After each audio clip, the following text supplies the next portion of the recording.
afternoon, folks. Mike Mildner coming to you from the Ocala facility in sunny Ocala, Florida. Today we have another great rescue to look at. This one here behind me. This is from Drummondville, Canada, which is in Quebec. For the front bumper on this truck, you can see that we have an under winch receiver. They mounted a Q center. In the extended bumper, in the trays, we have a cord reel on either side,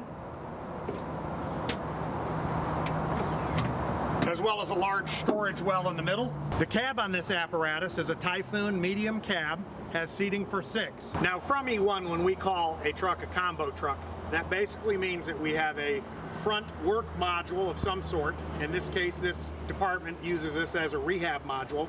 And then of course you have a traditional walk-around rear body as you would have in a non-walk-in rescue.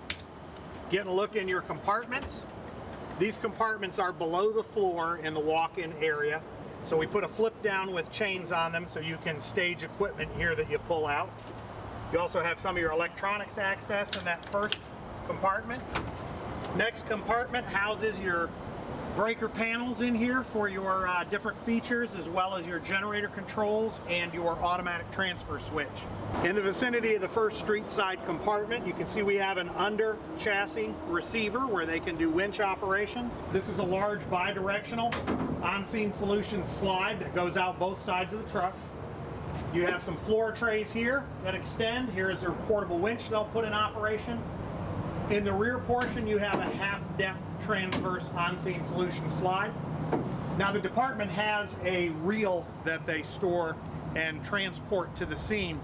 So this boom winch in here is so they can extend outward, lift this piece of equipment out of the tray, close the tray or pull the boom past it, lower it to the ground to prevent injury to their personnel when they're unloading and loading the piece of equipment. As we transition back into the street side over the wheel compartments, you can see we have room in here for a couple SCBA tubes. You've got some 110 power in the wheel wells. In the over the wheel compartment, you have a large, again, bi-directional on-scene solution slide. This goes out both sides. And then of course you have some out and tilt trays that are also adjustable on-scene solutions in the upper parts of the compartment. Again, we have a large complement of the on-scene solution slides. The bottom two are just a single slide out. Then as you go higher, of course, they tilt out and down. The department utilized a recessed Carefree Power 110 volt awning. This is an armless awning that comes out automatically and has a wind whip sensor, where as long as the power is to it, if it starts whipping too much the wind, it will retract the awning to protect it. We have a 2-bottle space saver fill station here. Of course, your cascade control panel for your bottle control, and then up in the upper area here in the kind of non-usable space in the back, we have a Haskell booster pump, which is a pneumatic pump that takes more air out of the bottles, and it basically boosts the pressure that's remaining in your ASME or DOT bottles in order to fill more bottles so you can maintain pressure. This compartment chose a pneumatic system with a raising staircase.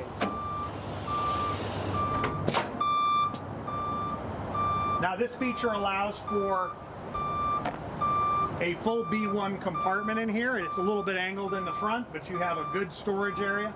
Now as the staircase cycles up, a pneumatic pin locks in place up here through the sidewall as a safety feature to keep the stair in the upward position. Taking a look at the rooftop compartments on this rig. See, since this is a combo truck and the walk-in area is kind of taller, it basically lengthens the body up a little bit to give you a clean body sight line between the body modules. So that affords you some really, really huge rooftop compartments up here, very deep. You can see they've got a cord reel in the back. That's the one that pays out through the back compartment. Now these forward compartments, this side is just an open compartment. This side over here utilizes the same compartment,